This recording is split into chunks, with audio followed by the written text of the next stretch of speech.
하나님 말씀 보겠습니다. 하나님 말씀은 구약성경 시편 78편 1절에서 11절 말씀입니다. 구약성경 시편 78편 1절에서 11절 말씀을 교독하도록 하겠습니다. 아삽의 마스길 내 백성이여 내 율법을 들으며 내 입의 말에 귀를 기울일지어다. 내가 입을 열어 비유로 말하며 이로부터 감추어졌던 것을 드러내려 하니 이는 우리가 들어서 아는 바요 우리의 조상들이 우리에게 전한 바라.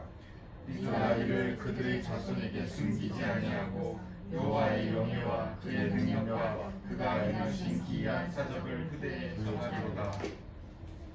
여호와께서 증거를 야곱에게 세우시며 법도를 이스라엘에게 정하시고 우리 조상들에게 명령하사 그들의 자손에게 알리라 하셨으니 이는 그들로 그들의 곧 태어날 자손에게 이를 알게 하고 그들은 일어나 그들의 자손에게 일러서 그들로 그들의 소망을 하나님께 두며 하나님께서 행하신 일을 잊지 아니하고 오직 그의 계명을 지켜서 그들의 조상들 곧 완고하고 폐역하여 그들의 마음이 정직하지 못하며 그 신령이 하나님께 충성하지 아니하는 세대와 같이 되지 아니하게 하려 하시니로다.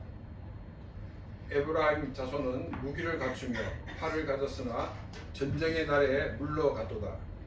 그들이 하나님의 언약을 지키지 아니하고 그의 율법 준행을 거절하며 같이 읽겠습니다. 여호와께서 행하신 것과 그들에게 보이신 그의 기이한 일을 잊었도다. 아멘. 우리 후쿠오카 안디옥 교회는 개신교회, 즉 프로테스탄트 교회입니다. 우리가 개신교 혹은 이 프로테스탄트라는 이 명칭은 저항자라는 그런 뜻이 있습니다. 이 명칭이 캐톨릭이 그렇게 불렀는지 아니면 우리 개신교가 그렇게 부르는지 어디서 시작됐는지 정확히 알지를 못하지만은 이 로만 캐톨릭 처치의 전통이나 가르침에 대해서 저항한다는 것 같은 뜻이 있다는 것은 분명합니다.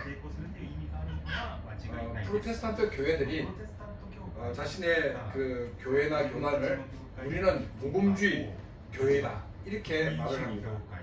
또 혹은 이 개혁주의 교회라고 이야기를 합니다. 근데 이 복음주의라는 이 말과 또 개혁주의 이 단어는 1517년 종교개혁이 있고 난 다음에 생겨난 이 성경을 중심으로 한 교회다 하는 것 같은 의미가 있습니다. 복음주의라고 하는 것은 뭐 때문이냐면 이 중세의 로만 캐톨릭 처치가 행위로 구원을 받는 것을 강조한 것에 대해서 우리는 행위를 강조하는 것이 아니라 우리는 믿음으로 구원받는다 하는 것을 강조합니다. 그래서 성경에 있는 그대로 우리는 따르고 있다 하는 그와 같은 고백 차원에서 복음주의라고 이야기를 합니다.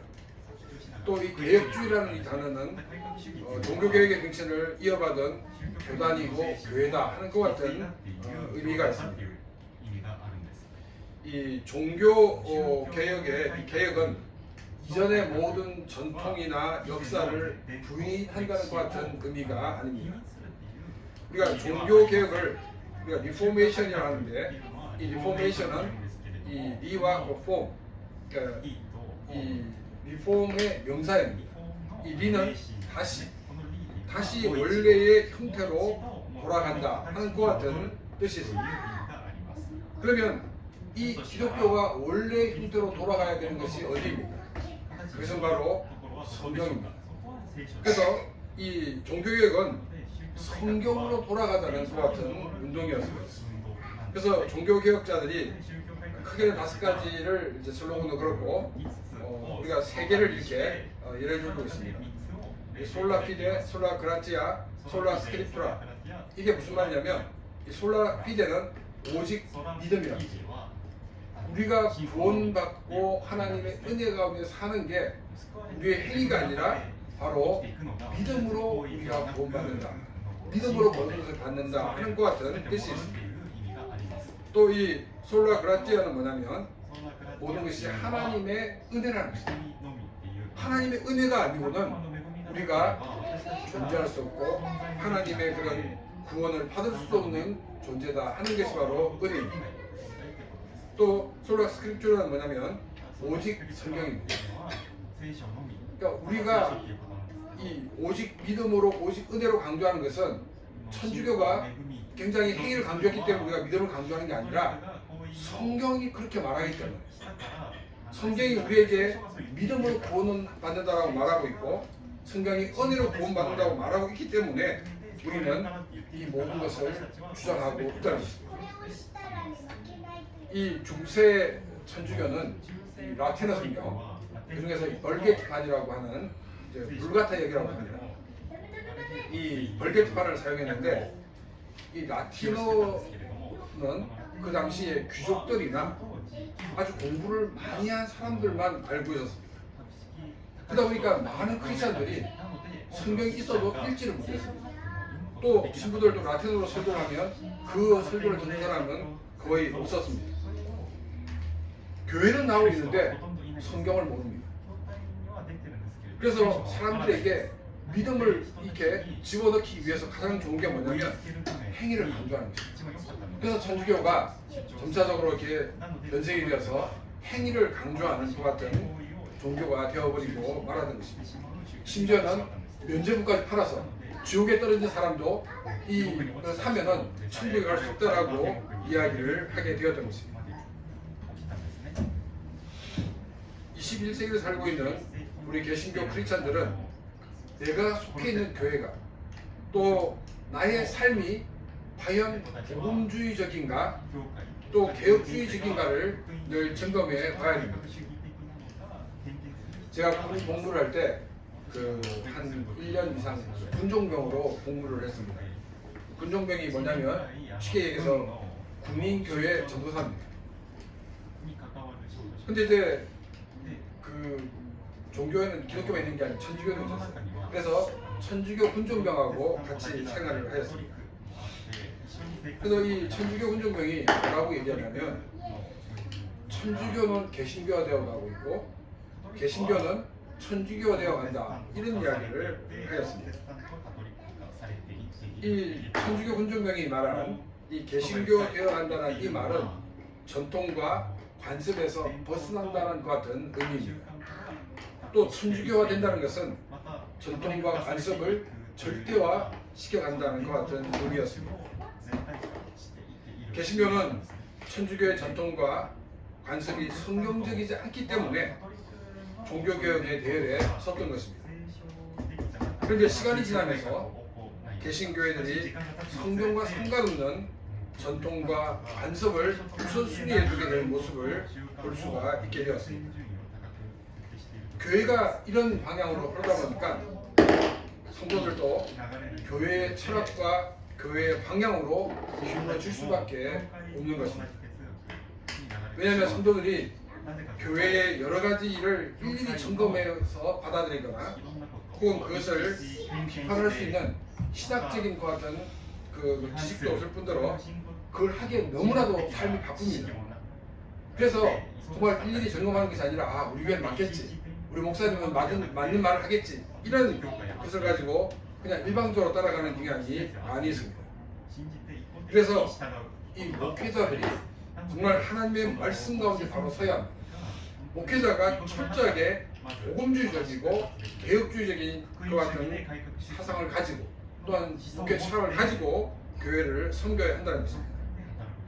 또한 목회자만이 아니라 성도들도 늘 복음주의가 무엇인가 또 개혁주의가 무엇인가를 늘 생각하면서 살아야 한다는 것입니다.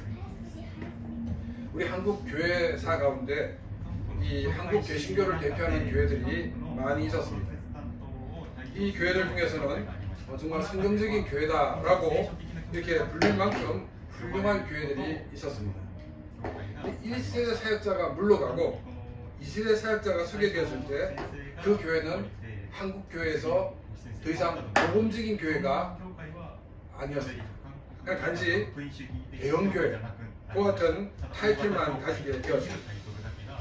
물론 이 새로운 지도자에 대해서 반대가 있어가지고 교회 안에 진통이 있었습니다. 근데 문제는 뭐냐면은 이게 문제를 제기한 것 같은 사람은 소수였고 아무런 문제의식 없이 일방적으로 지지한 사람이 다수였다는 것입니다. 제가 드리고자 하는 말은 한 교회를 비난하려는 것이 아닙니다. 개신교의 선도라고 하지만은 개신교회가 하고는 먼 그런 정신을 가지고 살아가는 크리스찬들이 많이 있다는 것입니다. 성도들 중에는 일주일의 삶에서 전혀 성경을 읽지 않고 교회 앞에서 교회 와서 이 설교를 듣는 것으로 만족하는 사람들이 많이 있습니다. 근데 이제 설교를 들어도 만족이 안 될 경우에 자신의 일주일의 삶을 돌아보지 않고 설교가 마음에 안 들다, 또 설교자를 이렇게 비난하는 그 같은 일들을 하게 됩니다. 우리는 일주일을 살면서 하나님의 말씀을 붙들고 내가 크리스찬으로 어떻게 살아가야 하는가를 우리는 고민하는 사람들이 되어야 됩니다. 이런 고민이 있을 때 우리는 예배를 통해서 혹은 설교를 통해서 나에게 말씀하시는 하나님의 음성을 들을 수가 있습니다. 일주일 동안 크리스찬이라는 이 명찰을 떼어내고 살았던 사람은 나에게 주신 하나님 말씀이 무엇인가를 듣는다는 것은 그것은 불가능하다는 것입니다. 왜냐하면 그런 사람의 마음의 밭은 이미 길가가 되었기 때문입니다. 길에 떨어지신 씨앗은 새들이 다 주워 먹어 버렸다고 예수님께서 말씀을 하셨습니다. 우리는 하나님의 말씀을 듣고 그 말씀 속에 날마다 고민하는 삶을 살아야 됩니다. 이럴 때 주일날 예배도 더 풍성하고 더 큰 기쁨과 감사 넘치는 예배가 될 수 있다는 것입니다. 제가 이제 이 당 지수가 높아가지고 요즘 이제 옛날에는 그냥 패스하는 걸 이제 자세히 보게 됐는데 그게 뭐냐면 건강을 위한 스트레칭 하는 것 같은데 이분 설명이 간단합니다. 여러분 1분 3회 하루에 3분만 투자하십시오. 그러나 매일 하셔야 됩니다. 하루 딱 끝나면. 근데 한 3일 정도 하면 그래서 안 됩니다. 너무나 간단한 것이지만 이걸 지속한다는 것이 쉽지 않다는 것입니다. 우리가 말씀을 묵상하는 것도 마찬가지입니다. 정말 매일매일 말씀을 묵상할 때 우리의 삶이 더 풍성해지는데 우리는 매일매일 삶을 그 말씀을 묵상하고 있지 못하다는 것입니다. 우리는 우리의 영적인 건강을 위해서 매일매일 말씀을 읽고 묵상해야 합니다. 그리고 그 말씀대로 우리는 순종하며 살아가는 삶을 살아야 한다는 것입니다. 성경으로 돌아가라, 또 성경을 읽어라, 이런 이야기가 우리 시대에만 있었던 것이 아니라 종교개혁 시대에 있었고 또 오늘 본문에 읽었던 다윗 시대에도 동일하게 있었던 것을 볼 수가 있습니다. 1절과 2절 말씀입니다. 아삽의 마스길 내 백성이여 내 율법을 들으며 내 입의 말에 귀를 기울일지어다. 내가 입을 열어 비유로 말하며 예로부터 감춰뒀던 것을 드러내려 하니. 1절에서 내 율법을 들으라고 말하고 있습니다.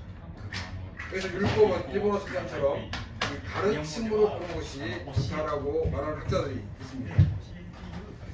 이 시편 기자는 사람들이 이해하기 쉽게 비유로 설명하면서 옛날부터 있었지만은 사람들이 이해하지 못하는 것을 내가 너희들이 이해하도록 하겠다라고 시편을 시작하고 있습니다. 옛날부터 감추어 것을 드러내려고 한다.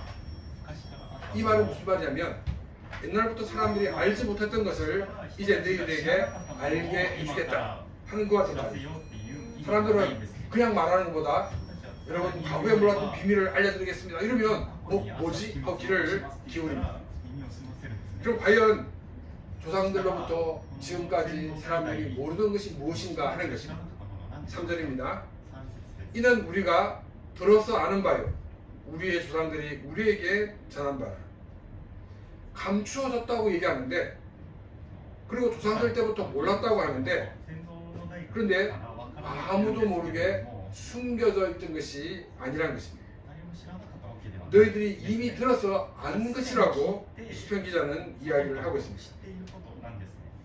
너희들이 이런 것을 알고 있는 것은 너희들의 조상들이 너희들에게 전해줬기 때문이다 라고 말하고 있습니다. 조상들이 말했고 또한 자신들도 들어서 알고 있는데 근데 과연 모르는 것이 무엇인가? 이것이 문제였습니다. 사람들은 하나님의 말씀을 들으면서도 그것을 하나의 옛날 이야기로 받아들이고 있지 그것이 내 자신에게 어떤 의미를 주는지를 전혀 모르고 있었다는 것입니다. 4절 말씀입니다. 우리가 이를 그들의 자손에게 숨기지 아니하고 여호와의 명예와 그의 능력과 그가 행하신 기이한 사적을 후대에 전하리로다. 4절을 들은 이스라엘 백성들은 아마도 더 답답했을 것입니다. 자신들도 조상들로 들었는데 그것이 무엇인지를 모른다는 것입니다. 근데 이 모르는 것을 자신의 후손들에게 전해줘야 할 것 같다는 사명이 있다는 것입니다. 아니 내가 모르는 것이 무엇인지 알아야지 이걸 후손에게 전해주지 어떻게 지금 하냐과 더 난감한 상황이었습니다. 그래서 4절 후반절에는 뭐라고 얘기하냐면 조상들로부터 들었고 후손들에게 들어줘야 하는 것이 무엇이냐면 바로 하나님의 영예와 능력과 행하신 놀라운 일이라고 이야기를 하고 있습니다. 4절 후반절에 갔어야 사람들은 조상들에게부터 들었던 이야기가 무엇인지 생각이 나설 것입니다. 왜 들었던 그 말을 까맣게 잊어버리고 살아갔는가? 그것은 조금 전에 말했던 것처럼 많은 이스라엘 백성들은 그냥 옛날에 있었던 하나의 이야기로만 생각하고 들었기 때문입니다. 5절 말씀입니다. 여호와께서 증거를 야곱에게 세우시며 법도를 이스라엘에게 정하시고 우리 조상들에게 명령하사 그들의 자손에게 알리라 하셨으니 시편기자는 너희들이 들었던 그 이야기는 단순한 옛날 이야기가 아니라는 것입니다. 이것은 하나님께서 하나님 백성에게 주신 법이라는 것입니다. 할아버지 할머니가 손주들에게 옛날 얘기를 해주는 그런 식으로 말하는 것이 아니라는 것입니다. 하나님께서 조상들에게 자손들에게 알리라고 명하셨기 때문에 너희에게 지금까지 전해줄 수 있더라고 말하고 있습니다. 6절과 7절 말씀입니다. 이는 그들로 후대에 곧 태어날 자손에게 이를 알게 하고 그들은 일어나 그들의 자손에게 일러서 그들로 그들의 소망을 하나님께 두며 하나님께서 행하신 일을 잊지 아니하고 오직 그의 계명을 지켜서 자손들에게 이것을 알리라고 하신 이유는 이 할머니 할아버지가 이야기거리를 많게 하기 위해서가 아니라는 것입니다. 그의 후손들이 하나님께 소망을 두게 하기 위해서입니다. 그리고 하나님이 과거에만 역사하셨던 그런 하나님이 아니라 오늘 나에게도 동일하게 역사하시는 하나님이심을 믿게 하기 위해서라고 말하고 있습니다. 또한 과거에 역사했던 그 하나님이 지금 또 역사하신다 그러면 우리는 그 말씀대로 살 수밖에 없다는 것을 깨닫게 하기 위해서입니다. 그렇다 그러면 그 말씀을 깨달았다 그러면 그 말씀은 그 말씀에 순종할 수밖에 없다는 것을 성경은 우리에게 말하고 있습니다. 그래서 8절에 이렇게 말하고 있습니다. 그들의 조상들 곧 완고하고 패역하여 그들의 마음이 정직하지 못하며 그 심령이 여호와께 하나님께 충성하지 아니하는 세대와 같이 되지 아니하게 하려 하심이로다. 이집트에서 이 가나안으로를 향해 나온 이스라엘 백성들은 자기의 힘으로 이집트에서 나온 것이 아니었습니다. 또 그들은 가나안에 정착하게 되면서 가나안의 삶을 이루어 나가는 그 모든 과정 속에서도 그들은 자신의 능력이 아니라 하나님이 베풀어 주신 은혜 가운데 살게 되었습니다. 근데 그들은 하나님을 숨긴 것이 아니라 하나님을 향하여 늘 불평하고 또 우상을 숨기는 죄에 빠지게 되었습니다. 노예였던 자들이 그 노예에서 나와서 자유인이 될 수 있었던 것은 하나님께서 이집트에 10가지 재앙을 내렸기 때문입니다. 이 10가지 재앙을 받은 파라오가 겁을 먹고 이스라엘 백성들을 이집트를 떠나게 허락하였습니다. 이 10가지 재앙이 하나님이 내리신 것이지 이스라엘 백성들은 그 어느 것도 한 일이 없다는 것입니다. 또 이스라엘 백성들이 나왔는데 가나안을 향해 가야 되는데 갑자기 방향을 트는 거예요. 포로로 갑니다. 이 소식이 파라오에게 들려졌습니다. 야, 역시 노예들은 별 수 없어. 아니 가나안을 가려면 족저로 가야 되는데 왜 홍해로 갈까? 이게 완전히 이 사람들은 지금 그 별볼로 그 사람들이니까 빨리 가서 다시 잡아오자 해가지고 이제 추격을 하라는 명령을 내렸습니다. 이스라엘 백성들은 앞에 홍해가 놓여 있습니다. 뒤에는 이집트의 전차 부대가 출격해 오고 있습니다. 이때 하나님께서는 홍해를 가르시고 그 홍해 가운데를 건너게 하셨습니다. 낮에는 구름 기둥으로, 밤에는 불 기둥으로 이스라엘 백성들을 인도하셨습니다. 물이 없는 광야에서 반석을 쳐서 물이 나오게 하셔서 백성들로 하여금 물을 마시게 하셨습니다. 아무도 없는 광야에서 하나님은 매일매일 만나를 주셔서 매일매일 그것을 먹고 살게 하셨습니다. 또 고기를 못 먹는다고 불평을 하니까 하나님께서는 이제 고기가 이에 끼도록 질리도록 너희들 먹게 해주겠다 해가지고 메추라기를 이렇게 보내주셨습니다. 이런 놀라운 기적 가운데 살면서도 이스라엘 백성들은 하나님을 향하여 늘 불평과 불만이었습니다. 가나안에 들어갈 때는 요단강을 건넜습니다. 요단강을 건너기 위해서 큰 배를 만들지 않았습니다. 또 다리를 만들지도 않았습니다. 요단강도 하나님이 가르친 그 길을 이스라엘 백성들은 건너게 되었습니다. 이제 가나안에 처음 들어갔을 때 만난 성은 여리고성이었습니다. 이 여리고성은 난공불락의 성이었습니다. 이 성을 무너뜨린 것도 이스라엘 백성들이 아니었습니다. 하나님이 성벽을 무너뜨렸고 그들은 그 성을 점령하여 승리가 주어졌습니다. 땅을 분배받고 그들은 이제 살게 되었습니다.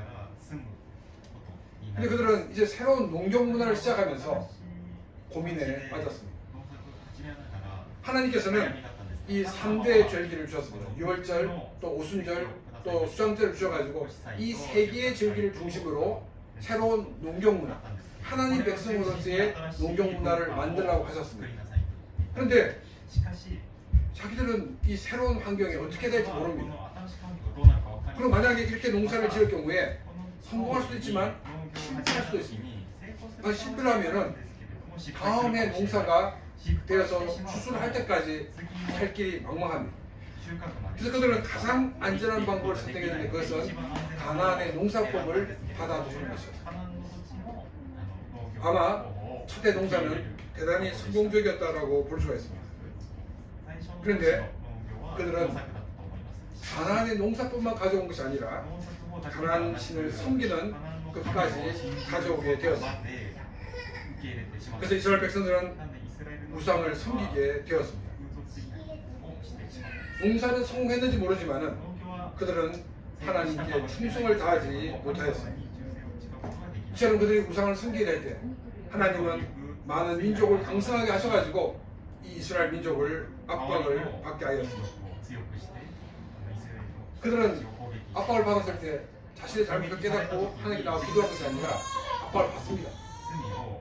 이제 더 이상 받지 못할 정도가 됐어야 그제서야 하나님께 나와 하나님께 기도하였습니다. 하나님은 언제든지 하나님께 나오기만 하면 사사를 세우셔서 사사로 하여금 적들을 물리치고 승리하게 하셨습니다. 그래서 한동안 또 잘 숨기다가 하나님과 숨기다가 또 그들은 살만한 여유가 생기면 또다시 우상에 빠졌습니다. 이것이 반복되는 것이 바로 사사기의 역사였고 이스라엘의 역사였습니다. 이스라엘 백성들이 이처럼 살게 된 이유가 무엇인가? 하나님께서는 너희들이 하나님의 말씀을 몰랐기 때문이라고 진단을 하셨습니다. 그래서 이스라엘 자손들에게 하나님이 어떤 분이시고 또 하나님이 어떤 일을 행하셨는지 알리라고 말씀을 하셨던 것입니다. 이스라엘이 하나님 백성으로 회복되는 길은 하나님의 말씀을 아는 것입니다. 근데 이스라엘 백성들은 우상을 섬겼습니다. 그러다 하나님으로부터 이 매를 받게 되면 그래서 또 한국어 하나님께 나왔습니다. 또 우상 숭배, 이것이 반복되는 이 이스라엘 역사 가운데 하나님은 너희들이 이 땅에서 살고 또 승리하기 위해서는 오직 하나님만 섬겨야 된다라고 누차 말씀하셨지만 이스라엘 백성들은 늘 살만하면 우상을 섬기고 하나님을 떠났던 삶을 살았습니다. 9절부터 11절 말씀입니다. 에브라임 자손은 무기를 갖추며 활을 가졌으나 전쟁의 날에 물러갔도다. 그들이 하나님의 언약을 지키지 아니하고 그의 율법 준행을 거절하며 여호와께서 행하신 것과 그들에게 보이신 그의 기이한 일을 잊었도다. 여기 그 9절에 나오는 에브라임 자손은 이스라엘 12지파 중에서 가장 큰 지파를 말하고 있습니다. 이것은 단지 에브라임 지파만을 얘기하고 있는 것이 아니라 이스라엘 전체를 하나의 상징적으로 말하고 있다고 볼 수가 있습니다. 참 강력한 지파가 무기를 갖추었습니다. 또 활을 가졌습니다. 그런데 전쟁의 날에 물러갔도다라고 말하고 있습니다. 전쟁에서 패했다는 것입니다. 이 에브라임 자손이 혹은 이스라엘 백성이 어떤 전쟁에서 패했는지 정확하게 알 수는 없지만 대부분의 학자들은 엘리 시대에 블레셋과의 전투에서 이 법궤가 빼앗긴 사건을 말하고 있지 않나 이렇게 보고 있습니다. 가나안에 정착하면서 이스라엘 백성들은 농경 생활을 위해서 가나안 우상을 섬겼습니다. 하나님도 섬기면서 이 가나안 신을 동시에 섬겼습니다. 그럴 때마다 이 원주민들이 강해져서 이스라엘을 압제하였습니다. 지금 이 엘리 시대는 엘리가 사사로 있던 시대입니다. 그렇다 그러면 엘리가 지도자로서의 역할을 제대로 못했다는 것을 말하고 있고, 또한 그 기간 동안에 블레셋과의 전투가 있었다는 것은 이 백성 전체가 하나님 말씀을 떠난 삶을 살았다는 것을 우리에게 보여주고 있습니다. 늘 블레셋과의 싸움에서 집니다. 그들은 왜 우리가 전투에 지는가를 그 이유를 찾지를 못했습니다.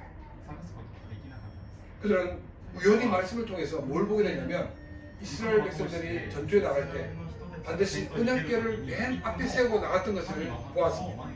아, 그래, 우리가 전쟁에서 패한 이유는 다른 게 아니라 이 언약궤를 맨 앞에 앞장세워야 되는데 우리가 그렇게 하지 못했어.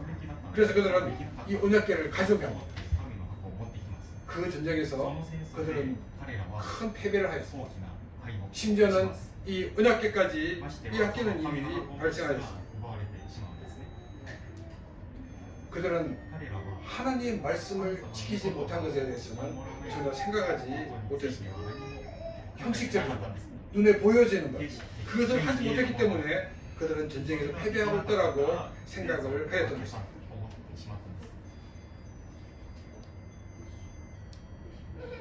이스라엘 백성들이 위기에 빠진 가장 큰 이유는 10절에서 말하고 있는 그들이 하나님의 언약을 지키지 아니하고 그의 율법 준행을 거절하였기 때문입니다.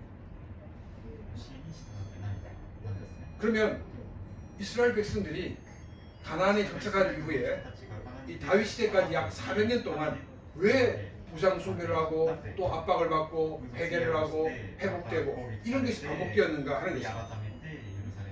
그 일에 대해서 사사기에서는 이렇게 이야기를 하고 있습니다. 사사기 2장 7절 말씀입니다. 백성이 여호수아가 사는 날 동안과 여호수아 뒤에 생존한 장로들 곧 여호와께서 이스라엘을 위하여 행하신 모든 큰 일을 본 자들이 사는 날 동안에 여호와를 섬깁니다. 여호수아와 함께 요단강을 건너고 요단강의 여리고의 승리를 경험한 그 사람들은 오직 하나님만을 섬겼다는 것입니다. 그리고 8절 9절에서 이제 그 여호수아가 죽었다라는 것을 얘기하고 난 다음에 10절에서 이렇게 말하고 있습니다. 그 세대의 사람도 다 그 조상들에게로 돌아갔고 그 후에 일어난 다른 세대는 여호와를 알지 못하며 여호와께서 이스라엘 위하여 행하신 일도 알지 못하였더라. 가나안 정착하게 된 1세대는 하나님을 잘 섬겼지만 그 다음 2세대는 하나님을 알지도 못했고 하나님 하신 일도 알지 못했다라고 말하고 있습니다. 여호수아와 함께 했던 사람들은 함께 하나님의 놀라운 역사를 경험하였습니다. 그런데 이것이 자신의 후손들에게 전달되지를 못했다는 것입니다. 왜냐하면 그들은 단지 경험한 그 하나님을 전했기 때문입니다. 이 얘기를 듣는 사람들은 대부분 다 하나의 모험담으로만 그 얘기를 듣게 됩니다. 그래서 하나님에 대한 신앙, 또 하나님이 어떤 일을 행하시는가에 대해서 제대로 전달되지 않았다는 것입니다. 우리의 체험적인 신앙은 우리를 성장시키지를 못합니다. 이 체험적인 신앙은 또한 다른 사람들로 하여금 신앙을 성장시키지를 못한다는 것입니다. 우리의 신앙을 성장시키고 또한 다른 사람의 신앙을 성장시킬 수 있는 것은 바로 하나님의 말씀입니다. 그래서 하나님은 이 신명기 6장 1절 말씀을 통해서 하나님의 말씀을 너희 자손들에게 가르치라고 말씀을 하고 있습니다. 그리고 2절에서는 그 이유에 대해서 말하고 있는데 신명기 6장 2절입니다. 곧 너와 내 아들과 내 자손들이 평생에 내 하나님 여호와를 경외하며 내가 너에게 명한 그 모든 규례와 명령을 지키게 하기 위한 것이며 또 내 나라를 장구하게 하기 위한 것이라. 하나님의 말씀을 듣게 될 때 바로 하나님을 경외하는 사람이 된다는 것입니다. 또 하나님의 말씀을 듣는 사람이 바로 그 명령을 지키는 삶을 살게 된다는 것을 말하고 있습니다. 하나님께서 끊임없이 하나님의 말씀을 가르치라고 말한 것은, 또 하나님의 말씀을 배우라고 말씀하신 것은 바로 우리 하나님에 대해서 알고 하나님을 경외한 사람이 되게 하기 위해서라는 것입니다. 여호수아 시대의 그 사람들은 체험적인 신앙이었기 때문에 다른 사람들로 하여금 하나님을 알게 하고 또 하나님의 말씀에 거하게 하는 것 같은 힘을 가지지를 못했습니다. 우리는 개혁주의 교회의 성도들입니다. 우리는 성경이 말하는 대로 살아야 됩니다. 그런데 우리는 성경이 우리에게 무엇을 말하는지 모르고 사는 경우가 많이 있습니다. 왜냐하면 우리가 성경을 제대로 읽고 있지 않기 때문입니다. 우리는 하나님의 말씀을 읽어야 합니다. 하나님의 말씀을 묵상해야 합니다. 우리가 하나님 말씀을 모르기 때문에 우리의 신앙의 변절이 시작되는 것입니다. 우리의 삶의 위기는 바로 하나님의 말씀을 모르기 때문에 생기게 됩니다. 또 우리가 이 위기 가운데 문제 해결의 방법을 모르는 것 역시도 바로 하나님의 말씀을 모르기 때문입니다. 우리는 성경을 읽어야 됩니다. 우리가 성경을 많이 읽는 분들과 얘기를 해보면 이분은 신학을 배우진 않았는데 굉장히 신학적 깊이가 있는 것을 알 수가 있습니다. 왜일까요? 신학도 성경을 기초로 하고 있기 때문입니다. 그래서 우리가 신학을 공부하는 건 중요합니다. 그러나 더 중요한 것은 하나님의 말씀을 내가 읽고 묵상하는 것입니다. 늘 하나님 말씀을 읽는, 묵상하는 그런 귀한 삶이 되시기를 바랍니다. 그래서 하나님께 주시는 많은 은혜와 복을 누리며 살아가는 삶이 되시기를 바랍니다. 또한 나 혼자만이 아니라 나의 후손들에게, 나의 후배들에게 하나님의 말씀을 가르쳐서 우리의 후손들도, 우리의 후배들도 믿음의 사람으로 바르게 성장되는 그런 귀한 역사를 체험하는 복된 삶이 되시기를 주님의 이름으로 축원합니다. 이 시간 오늘 말씀을 생각하며 같이 기도드리겠습니다.